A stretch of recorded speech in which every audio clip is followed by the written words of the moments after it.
Assalamu alaikum dear students, hope you are doing well. Today I am going to start exercise 4.1 Unit 4 FSC Part 1 Sequence and Series. सबसे पहले आपके पास sequence क्या होता है? Sequence आपके पास क्या होता है कि लिस्ट ऑफ नंबर्स होते हैं arranged in a definite rule और आर्डर। अब आपके पास सीक्वेंस के केस में सबसे पहले हमारे पास डिफरेंट टाइप्स के आपके पास प्रोग्रेशन है, वो आप स्टडी करेंगे। तो आपके पास यहाँ पर हम एक्सरसाइज से पहले इसकी डेफिनेशन इंट्रोडक्शन देखते हैं। हमारे पास चैप्टर नंबर 4 का वो आपके पास क्या आ जाता है। अब आपके पास सबसे पहले ये देखें जो गिवन सीक्वेंस है। सीक्वेंस के केस में आपके पास ये 2 4 6 8 10 ये आपके पास क्या है कि इवन नंबर का सीक्वेंस है। नेक्स्ट आपके पास 1 1 and part of whole, 2 2 part of whole. ये आपके पास क्या है कि मिक्स फ्रैक्शन के अकॉर्डिंग सीक्वेंस गिवन है।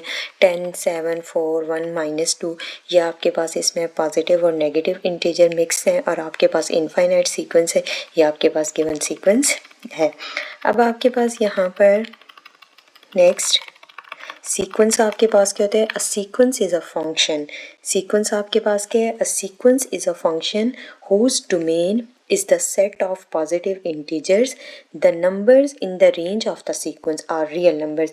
अब आपके पास सीक्वेंस में क्या कह रहा है कि जो गिवन फंक्शन होता है उसका हमेशा से आपके पास जो गिवन फंक्शन उसमें सीक्वेंस आपके पास क्या होता है?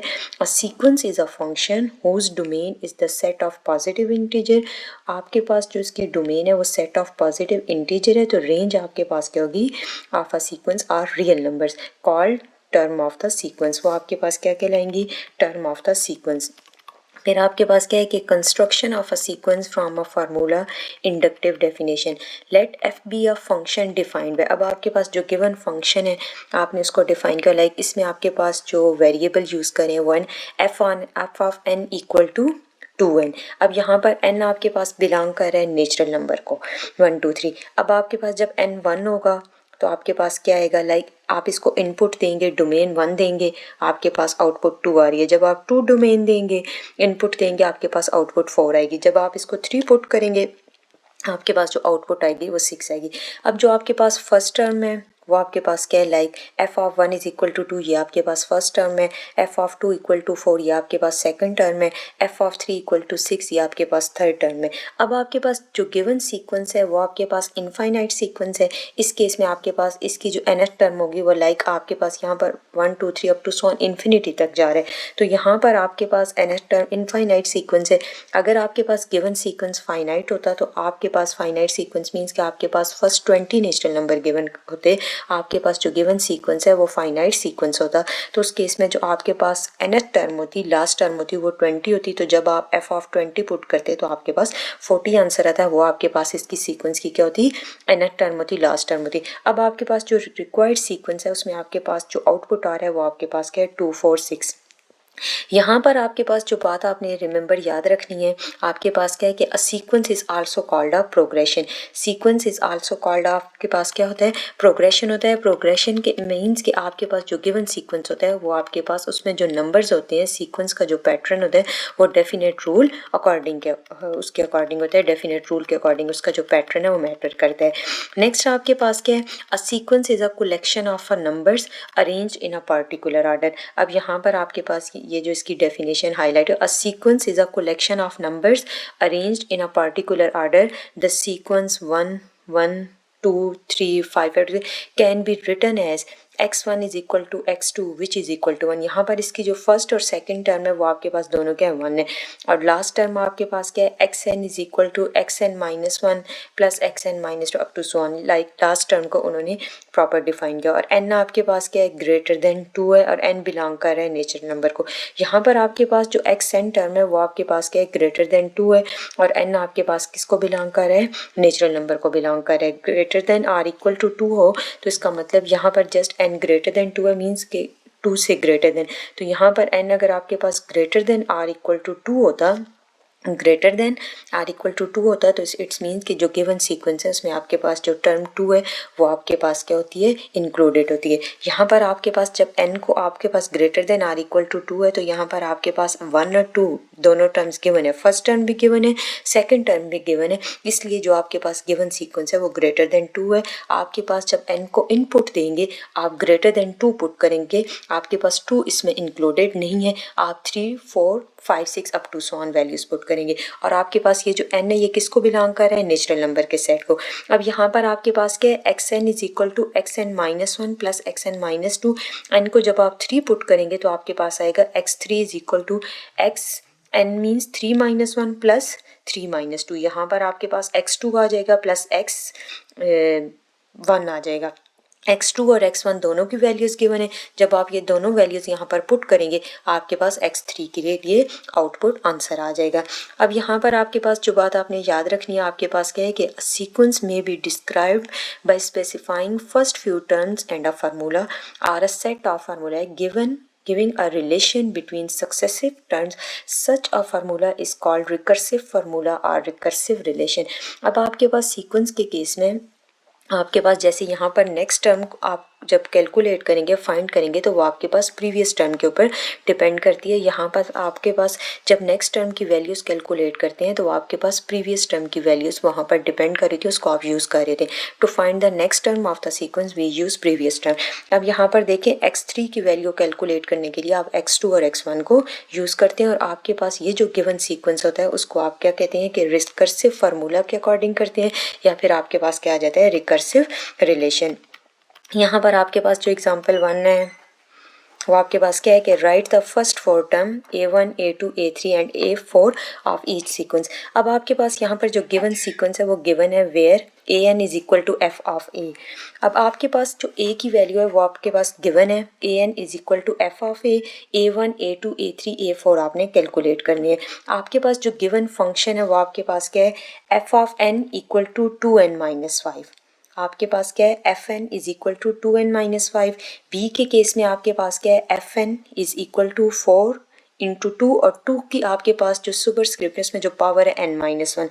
आपके पास यहाँ पर जो गिवन फर्स्ट 4 टर्म्स आपने सीक्वेंस की कैलकुलेट करनी है वो आपके पास है a1, a2, a3, a4 और an को आपने सपोज कर लिया वो आपके पास किसके इक्वल है f ऑफ a, और आपके पास f of a equal to like fn is equal to 2n-1 और n की आपके पास फर्स्ट 4 टर्म्स आपने कैलकुलेट करनी है like n is equal to 1, n is equal to 2, n is equal to 3, n is equal to 4। तो आपके पास जो फर्स्ट 4 टर्म्स है वो सीक्वेंस की आ जाएंगी। सबसे पहले आपके पास क्या है f of n is equal to 2n-1 n f of n like f a n is equal to f of a, तो आपके पास f of a is equal to f of n is equal to 2n-5। अब यहाँ पर n को जब 1 रखेंगे तो आपके पास क्या आ जाएगा a1 के केस में आपके पास क्या आ जाएगा 2 इंटू 1-5, 2 - 5 -3 आ जाएगा। a2 is equal to f of 2 which is equal to 2 into 2 - 5, 4 - 5 -1 answer आ जाएगा। In a similar manner a3 is equal to f of 3 put करेंगे तो 6 - 5 होगा तो 1 आ जाएगा, 8 - 5 होगा तो 3 आ जाएगा। तो आपके पास जो फर्स्ट 4 टर्म सीक्वेंस के आ जाएंगी वो आपके पास क्या आ जाएंगी -3, -1, +1 एंड 3। फिर आपके पास जो सेकंड पार्ट गिवन है f of n is equal to 4 into 2 की पावर n-1। सबसे पहले n को 1 रखेंगे तो आपके पास 2 की पावर 0 आ जाएगा, 2 की पावर 0 इक्वल टू 1। आपके पास जो फर्स्ट टर्म आ जाएगी वो आपके पास क्या आ जाएगी 4। 2 के केस में आपके पास क्या आ जाएगा जब n को 2 पुट करेंगे तो आपके पास 8 आ जाएगा, फिर 3 पुट करेंगे तो उसी के अकॉर्डिंग आपके पास आंसर आ जाएगा। यहाँ पर जो आपके पास हाईलाइटेड पोर्शन है वो आपके पास क्या है कि a sequence is set to be finite if there is a first and last term, otherwise it is set to be infinite. आपके पास वही बात रिपीट हो रही है, अगर आपके पास जो गिवन सीक्वेंस है वो आपके पास फाइनाइट है तो फाइनाइट किस केस में, अगर आपके पास उसकी फर्स्ट और लास्ट टर्म गिवन है। अगर आपके पास उसकी फर्स्ट और लास्ट टर्म गिवन नहीं है, जो गिवन सीक्वेंस है वो आपके पास क्या है इनफाइनाइट सीक्वेंस। द फैक्टर -1 की power n causes the term of the sequence to alternate sign। आपके पास जब कभी कोई सीक्वेंस गिवन होगा तो सीक्वेंस को जब आप फैक्टर में इस फॉर्म में आप उसकी जो लास्ट टर्म है या आपके पास उसका nth टर्म सीक्वेंस की लिखते हैं आपके पास, तो उस केस में आप ये फैक्टर यूज़ करते हैं -1 की पावर n। या आपके पास किसके लिए यूज़ किया जाता है कि alternate sign of the sequence. तो आपके पास यहाँ पर एग्जाम्पल 1 का पार्ट 2 भी सॉल्व हुआ है, पार्ट 3 भी, पार्ट 4 भी।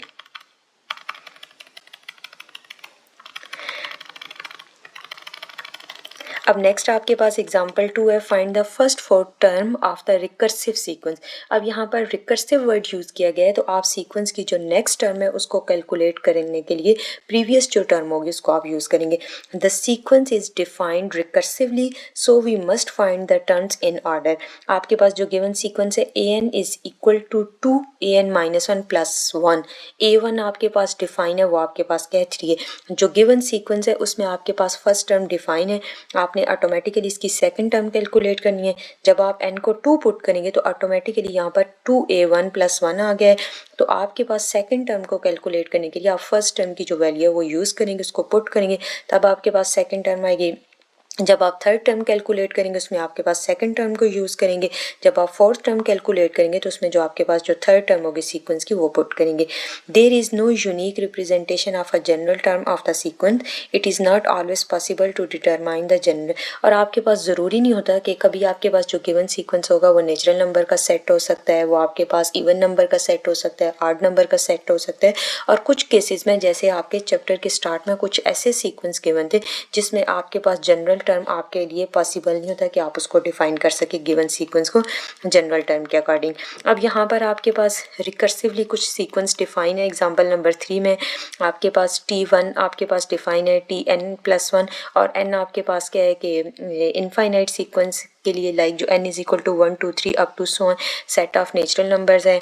आपके पास जो सेकंड बी पार्ट है उसमें आपके पास होल नंबर का सेट है, और सी में आपके पास p0 की वैल्यू डिफाइन है और r+1 कैलकुलेट करना है। उसमें भी आपके पास 0 1 2 3 अप टू सो आपके पास जो r की वैल्यू बिलोंग कर रही है होल नंबर के सेट को। तो आपके पास जो गिवन सीक्वेंस है उसकी आपने फर्स्ट 5 टर्म्स कैलकुलेट करनी है। फर्स्ट आपके पास गिवन है, सेकंड में आप फर्स्ट को यूज़ करेंगे, थर्ड में आप सेकंड को यूज़ करेंगे, फोर्थ में आप थर्ड को यूज़ करेंगे, और फिफ्थ में आप फोर्थ टर्म को यूज़ करेंगे जो गिवन सीक्वेंस है। आपके पास जो बुक के स्टार्ट में एग्जाम्पल्स होती हैं उसको अगर आप अच्छे तरीके से देखें तो वही चीज़ें आपके पास एक्सरसाइज में यूज़ हो रही होती हैं। यहाँ पर प्रॉपर स्टेप बाय स्टेप आपके पास ये एग्जाम्पल भी सॉल्व हुई है। और कुछ सीक्वेंस ऐसे होते हैं जिसकी आपके पास जो जनरल टर्म होती है वो आपके पास पॉसिबल होती है, आप उसको राइट डाउन कर सकते हैं, ये जनरल टर्म है आपके पास सीक्वेंस है। और कुछ केसेस में आपके पास जो गिवन सीक्वेंस है उसकी आपके पास जो टर्म होती है वो आपके पास डिफाइन नहीं हो सकती।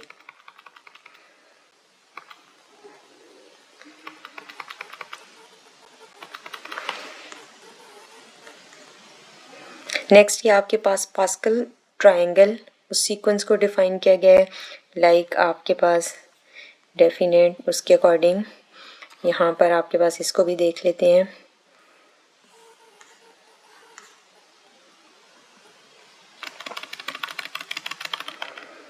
The sequence given in example 3a, 3b and 3c are special type of a sequence called the triangle number sequence, the factorial sequence and Pascal sequence respectively. These sequences play an important role in the expansion of the binomial expressions like x plus y whole power n. The complete Pascal sequence in 3c. अब यहाँ पर आपके पास जो 3c example था उसमें आपके पास क्या था, कंप्लीट आपके पास जो Pascal sequence था वो था, लाइक आपके पास p0 equal to 1.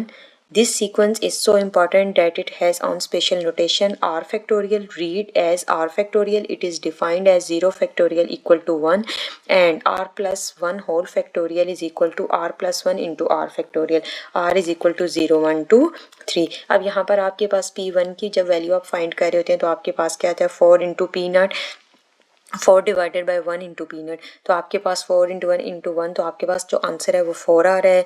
Second p2 की वैल्यू में आपके पास 3 आ रहा है, तो आपके पास ये किसकी शेप में आ रही है, लाइक पास्कल नोटेशन। तो आपके पास the sequence given in example 3a, 3b and 3c are special type of a sequence called the triangle number sequence, the factorial sequence and Pascal sequence respectively. These sequence play an important role in the expansion of binomial expression like this. फिर pascal sequence C like 1 4 6 4 1 0 0. This is only one of the families of Pascal sequence. Due to its importance, it has a special notation 4 into r. Like 4 into R is equal to 0 1 2 3 up to so on.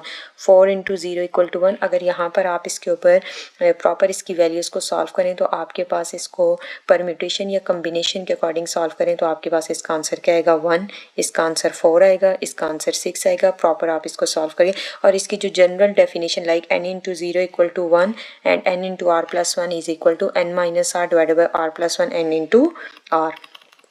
ये proper जब question के ऊपर apply करेंगे तो आपको proper सही तरीके से समझ आएगी. ये आपके पास पास्कल ट्रायंगल है 1 लाइक 1 इंटू 1, फिर आपके पास ये 1 1 एज इट इज़ आ जाएगा, 1 प्लस 1 2. फिर आपके पास इसको देखें तो ये 1 एज इट इज़ आ गया, ये 1 as it is, 1 plus 2 3, 2 plus 1 3 ऐसे आ गया. ये कुछ आपके पास सीक्वेंस और series. A sequence is an order list whereas a series is a sum of the term of the sequence. Series आपके पास क्या है, sum of the term of the sequence. ये आपके पास गिवन सीक्वेंस है और ये आपके पास क्या सीरीज है जब आपने इसकी टर्म को सम कर दिया. Using summation notation evaluate each series. यहाँ पर आपके पास समेशन साइन के साथ आपके पास गिवन जो सीरीज है वो गिवन है और आप यहाँ पर इसको सीरीज की शेप देंगे और जब आप इस टर्म को ओपन करके लिखेंगे आपके पास ये क्या आ जाएगी, सम के साइन के साथ आ जाएगी. लाइक फाइंड द सम, आपने सम कैलकुलेट करना है इस केस में. अब यहाँ पर आ जाते हैं हमारे पास एक्सरसाइज 4.1. 4.1 आपके पास क्या है, classify the following into finite and infinite sequence. अब आपके पास जो क्वेश्चन नंबर 1 है आपके पास क्या है कि classify the following into finite and infinite sequence. आपके पास सबसे पहले जो गिवन सीक्वेंस है उसमें आपके पास फर्स्ट टर्म क्या है 2, सेकेंड टर्म में आपके पास 4, थर्ड टर्म में आपके पास 6 और इसकी जो लास्ट टर्म है nth टर्म वो आपके पास क्या है 50. अब आपके पास जो गिवन सीक्वेंस है, आप सीक्वेंस के अगर पैटर्न को देखें तो ये आपके पास कौन सा सीक्वेंस है, इवन नंबर का सीक्वेंस है. और इवन नंबर का सीक्वेंस है और आपके पास इसकी इनिशियल और जो आपके पास एंडिंग टर्म्स है वो गिवन है. लाइक फर्स्ट टर्म भी गिवन है, लास्ट टर्म भी गिवन है. जो गिवन सीक्वेंस है आपके पास, ये आपके पास क्या है, फाइनाइट सीक्वेंस. अब आपके पास जो सेकंड एग्जांपल है आप इसको देखें, सेकंड क्वेश्चन सॉरी, वो आपके पास क्या है 1 0 1 0 1 अप टू सो ऑन. अब आपके पास इसकी जो फर्स्ट टर्म है सीक्वेंस की वो 1 है, सेकेंड टर्म आपके पास 0 है, थर्ड टर्म आपके पास अगेन 1 है, फोर्थ टर्म आपके पास 0 है और लास्ट टर्म आपके पास इस गिवन सीक्वेंस के आपके पास मेंशन नहीं है, गिवन नहीं है. जो आपके पास क्वेश्चन नंबर 2 है उसके लिए जो आपके पास सीक्वेंस गिवन है ये आपके पास क्या है, इनफाइनाइट सीक्वेंस है. और सिंपली एक बात हमेशा याद रखें, जब आप सीक्वेंस को कन्वर्ट करते हैं आपके पास सीरीज में तो जस्ट आपके पास सम कर देते हैं, जो गिवन सीक्वेंस की टर्म होती है उसको सम करते हैं तो आपके पास क्या आ जाती है, सीरीज फॉर्म आ जाती है. नेक्स्ट है आपके पास क्वेश्चन नंबर 3. क्वेश्चन नंबर 3 को अगर आप देखें तो आपके पास क्या है -4 0 4 अप टू 160. अब यहाँ पर आपके पास देखें, अगर आप 0 आपके पास फॉर एग्जांपल ओरिजिन है, इस साइड पे जो एंट्रीज है ये आपके पास क्या है, नेगेटिव एंट्रीज आ जाती हैं, इस साइड पे आपके पास पॉजिटिव एंट्रीज. अब आपके पास ओरिजिन की राइट साइड पे देखें तो आपके पास 4 है 8 है, लाइक आपके पास मल्टीपल्स ऑफ 4 है. इस साइड पे आपके पास नेगेटिव मल्टीपल्स ऑफ 4 आ जाते हैं, लाइक 4 है, फिर आपके पास लाइक इस टर्म में आपके पास 4 n आ जाता है. इस सीक्वेंस की जो जनरल टर्म है n1 होगा 4, n2 होगा 8, n3 होगा तो 12, n4 अब 60 टाइम तक है. यहाँ पर आपके पास मल्टीपल्स ऑफ 4 है. यहाँ पे देखें तो आपके पास जो गिवन सीक्वेंस है इसका आपके पास एंडिंग पॉइंट आपको नहीं पता, तो आपके पास ये जो क्वेश्चन नंबर 3 है इस केस में भी जो आपके पास गिवन सीक्वेंस है ये आपके पास क्या है, इनफाइनाइट सीक्वेंस. क्वेश्चन नंबर 1 में आपके पास फाइनाइट सीक्वेंस था, 2 में भी आपके पास इनफाइनाइट सीक्वेंस है, 3 में भी आपके पास इनफाइनाइट सीक्वेंस है. और कुछ केसेस ऐसे होते हैं जिसमें जो आपके पास जो गिवन सीक्वेंस होता है उसकी आप जनरल टर्म लिख सकते हैं. कुछ केसेस में आपके पास जो सीक्वेंस होता है वो आपके पास डेफिनेट रूल के अकॉर्डिंग होता है, मगर आपके पास उसकी जो जनरल टर्म है वो लिखना थोड़ा सा मुश्किल होती है. अब आपके पास जो क्वेश्चन नंबर 4 है वो आपके पास क्या है, 1 कामा -1/3 कामा 1/9 कामा -1/27. अब आपके पास ये जो गिवन सीक्वेंस है ये अल्टरनेट साइन के साथ है, plus minus plus minus up to so on minus this. अब आपके पास इस गिवन सीक्वेंस की फर्स्ट टर्म है 1, सेकेंड टर्म में आपके पास -1/3, थर्ड टर्म में आपके पास 1/9, फोर्थ टर्म में -1/27. अब यहाँ पर देखिए जो गिवन सीक्वेंस है 1 -1/3 1/9, 9 को 3 से मल्टीप्लाई करें 27, 27 को अगेन 3 से, तो आपके पास ये सीक्वेंस इस शेप में. और लास्ट टर्म जो आपके पास सीक्वेंस क्या है वो आपके पास क्या है -1 डिवाइडेड बाय 2187। अब आपके पास ये जो गिवन सीक्वेंस है क्वेश्चन नंबर 4 में, इसकी फर्स्ट टर्म भी आपके पास गिवन है और लास्ट टर्म भी गिवन है। ये आपके पास जो गिवन सीक्वेंस है ये आपके पास क्या है, फाइनाइट सीक्वेंस। अब यहाँ पर देखें आपके पास classify the following into finite and infinite sequence. First आपके पास क्या है, फाइनाइट सीक्वेंस, सेकंड आपके पास इनफाइनाइट, थर्ड भी आपके पास इनफाइनाइट और फोर्थ भी आपके पास क्या है, फाइनाइट सीक्वेंस। अभी हम हमारे पास आ जाते हैं क्वेश्चन नंबर 2। क्वेश्चन नंबर 2 आपके पास क्या है, find the first 4 term of the sequence with the given general term. अब यहाँ पर आपके पास सीक्वेंस की जनरल फॉर्म आपके पास डिफाइन है और आपने इसकी पहली 4 टर्म सीक्वेंस की कैलकुलेट करनी है। सबसे पहले जो गिवन सीक्वेंस है इसकी जो आपके पास जनरल टर्म है वो आपके पास क्या है, n into N plus one divided by 2।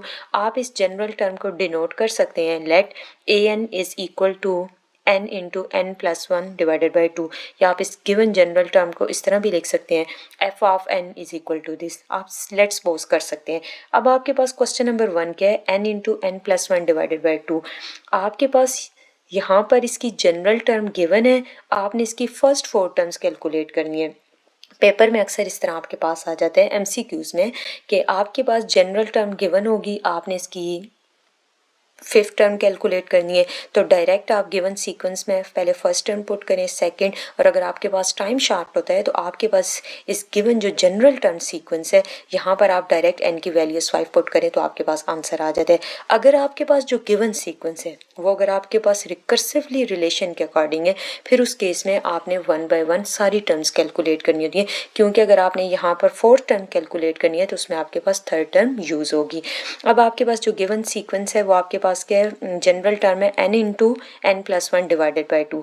आप इसको सबसे पहले सॉल्व कैसे करेंगे, find the first 4 term of the sequence with the general term. Let suppose आपने किया है, जो आपके पास जनरल टर्म है, let Tn is equal to n into N plus one divided by 2। आपने फर्स्ट 4 टर्म्स कैलकुलेट करनी है, n इज इक्वल टू 1 2 3 4। सबसे पहले आप n को 1 पुट करेंगे, T1 इज इक्वल टू जहाँ जहाँ पे गिवन जो सीक्वेंस की जनरल टर्म है उसमें n की जगह पे 1 पुट करेंगे, 1 into one plus one divided by 2, 1 into 2 by 2, आपके पास क्या आ जाएगा, 2 बाई 2, 2 से कैंसिल हो जाएगा, नॉमिनेटर में भी 2 है, डिनोमिनेटर में भी 2 है, कैंसिल हो गए 1।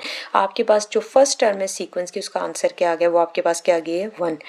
फिर आप इसी जनरल टर्म में n को 2 पुट करेंगे, T2 is equal to 2 into 2 plus one divided by 2 which is equal to 2 into 3 by 2 which is equal to 3। 2 2 के साथ कैंसिल हो जाएगा, आपके पास जो फाइनल आंसर आ गया वो 3। n को 3 पुट करेंगे, T3 is equal to 3 into 3 plus 1 divided by 2, 3 into 4 by 2, 2 1 time 2, 2 2 time 4, 3 2s are 6। फिर आपके पास जो जनरल टर्म है उसमें आप n को 4 पुट करेंगे, T4 is equal to 4 into 4 plus 1 divided by 2 which is equal to 4 into 4 plus 1 5 5 by 2, 2 1 time 2, 2 2 time 4, 5 2 time 10। इस केस में जो आपके पास जनरल सीक्वेंस आ गया उसकी जो फर्स्ट 4 टर्म्स आ गए वो आपके पास क्या आ गई हैं, 1 3 5 एंड 6। अब आपके पास नेक्स्ट आपके पास जो क्वेश्चन नंबर 2 है उसको चेक करते हैं। बुक में सबसे पहले देखते हैं कि आपके पास क्वेश्चन नंबर 2 क्या गिवन है। आपके पास क्वेश्चन नंबर 2 है, -1 की power n-1 like factorial -1 factor की फॉर्म है, -1 की पावर n-1 इंटू 2 की पावर n+1। आपके पास जो गिवन सीक्वेंस है उसको सबसे पहले लेट्स सपोज कर सकते हैं, an भी सपोज कर सकते हैं, tn भी, un भी। an इज इक्वल टू -1 की पावर n-1 इंटू 2 की पावर n+1। फर्स्ट 4 टर्म्स आपने सीक्वेंस की कैलकुलेट करनी है। सबसे पहले n को 1 पुट करना है, a1 इज इक्वल टू -1 की पावर n की जगह 1 1 -1 2 की पावर 1+1। अब आपके पास -1 की पावर 0 ऑलवेज इक्वल टू 1, 2 की पावर 2, 1 इंटू 4, आपके पास जो फर्स्ट टर्म है सीक्वेंस की वो 4 आ गई है। फिर n को आपने 2 पुट किया, a2 इज इक्वल टू -1 की पावर 2 -1 2 की पावर 2+2। अब आपके पास माइनस की पावर जब भी ऑड नंबर होगी 1 3 5 7 वो आपके पास माइनस ही रहेगा। 2 की पावर 3 मीन्स 2 3s are 6 नहीं होगा, 2 को आप 3 टाइम मल्टीप्लाई करेंगे, 2 multiply by 2 multiply by 2, 2 into 2 4, 4 into 2 8। आपके पास जो सेकंड टर्म आपके पास इस गिवन सीक्वेंस के आगे वो -8। n is equal to 3 put करेंगे, a3 इज इक्वल टू -1 की पावर 3 -1, 2 की पावर 3 + 1, -1 की पावर 3 -1 2। अब यहाँ पर आपके पास माइनस की पावर क्या है, इवन नंबर, 1 आपके पास जो नेगेटिव साइन है वो पॉजिटिव हो जाएगा। माइनस की पावर जब भी इवन नंबर होगी तो माइनस माइनस प्लस, आपके पास 1, 2 की पावर 4 मीन्स कि 2 को 4 टाइम्स मल्टीप्लाई करें, आपके पास 16 आंसर आ जाएगा। इस केस में जो गिवन सीक्वेंस है वो आपके पास देखिए अल्टरनेट साइन के साथ है, plus minus plus minus, last में जब आप n को 4 पुट करेंगे आपके पास जो आंसर आएगा -32। नेक्स्ट है आपके पास question number 3, 1/3 whole power n। जो गिवन सीक्वेंस है वो आपके पास क्या है, 1/3 पावर 1 पावर n। तो n की आपने 1 2 3 4 पुट करना है। For n is equal to 1, a1 is equal to 1/3 power 1/3। Second में n को 2 पुट करना है, 1/9। n is equal to 3 put करेंगे, 1 को भी 3 टाइम मल्टीप्लाई करें, 1 ही 3 को 3 टाइम मल्टीप्लाई करें, 27। और लास्ट में आपके पास n4। इस केस में जो आपके पास गिवन सीक्वेंस आ गया वो आपके पास क्या है, 1/3 1/9 1/27 1/81। आपने इस सीक्वेंस की फर्स्ट 4 टर्म्स कैलकुलेट करनी थी। लास्ट में आपके पास जो क्वेश्चन नंबर 4 आ गया वो आपके पास क्या है, an is equal to n into n-1 into n-2 divided by 6। Book में आप क्वेश्चन को मैच करें, आपके पास क्या है, n into n-1 n-2 divided by 6। तो आपके पास ये जो गिवन सीक्वेंस है आपके पास, इसकी आपने फर्स्ट 4 टर्म्स कैलकुलेट करनी है। जनरल टर्म आपके पास सीक्वेंस की गिवन है, आपने इसकी पहली 4 टर्म कैलकुलेट करनी है। सबसे पहले n को 1 रखेंगे तो आपके पास क्या आ जाता है, 1 इंटू 1 -1 1 -2, 1 इंटू 0 -1। अब आपके पास 1 इंटू 0 0 0 इंटू 1 0 0/6 इक्वल टू 0। फिर आप n को 2 पुट करते हैं, 2 इंटू 2 -1 2 -2, 2 इंटू 2 -1 लाइक 1, 2 -2 0। अगेन आपके पास जो सेकेंड टर्म है सीक्वेंस की वो भी 0 आ जाएगी। जब n को आप 3 पुट करेंगे, a3 is equal to 3 into 3 -1 into 3 -2, 3 into 3 -1 means 2 और 3 -2 1। तो आपके पास क्या आ जाएगा, 3 into 2 into 1 divided by 6, 6 divided by 6 1। फिर n को जब 4 पुट करेंगे, a4 is equal to 4 into 4 -1 4 -2 divided by 6, 4 into 3 into 2 4 into 6/6, 4 into 6 divided by 6, 6 6 के साथ कैंसिल हो जाएगा। जो आपके पास 4 टर्म आ जाएगी सीक्वेंस की वो आपके पास क्या आ जाएगी, 4 आ जाएगी। तो आपके पास इस केस में जो फर्स्ट 4 टर्म आ गया सीक्वेंस की वो 0 0 1 4। तो आपके पास जो गिवन सीक्वेंस है उसके में आपके पास जो एक टर्म है वो आपके पास एक से ज़्यादा टाइम अपीयर हो सकती है, 0 0 1 4। और ये जो आपके पास जनरल टर्म सीक्वेंस की गिवन थी इससे आपने फर्स्ट 4 टर्म्स कैलकुलेट किए। ये आपके पास फर्स्ट टर्म है, ये आपके पास सेकेंड टर्म है, ये आपके पास थर्ड टर्म है और ये आपके पास फोर्थ टर्म है। नेक्स्ट है आपके पास क्वेश्चन नंबर 3। क्वेश्चन नंबर 3 आपके पास क्या है, write down the nth term of each sequence as suggested by the pattern. अब यहाँ पर आपके पास जनरल टर्म गिवन थी, आपने इससे फर्स्ट 4 टर्म्स कैलकुलेट किए। अब यहाँ पर आपके पास जो सीक्वेंस गिवन है ये भी इनफाइनाइट सीक्वेंस है, ये भी इनफाइनाइट सीक्वेंस है, ये भी इनफाइनाइट सीक्वेंस है और आपने इसकी जनरल टर्म कैलकुलेट करनी है आपके पास जो गिवन सीक्वेंस है उसके अकॉर्डिंग। अब फर्स्ट टर्म में 1/2, सेकेंड टर्म में 2/3,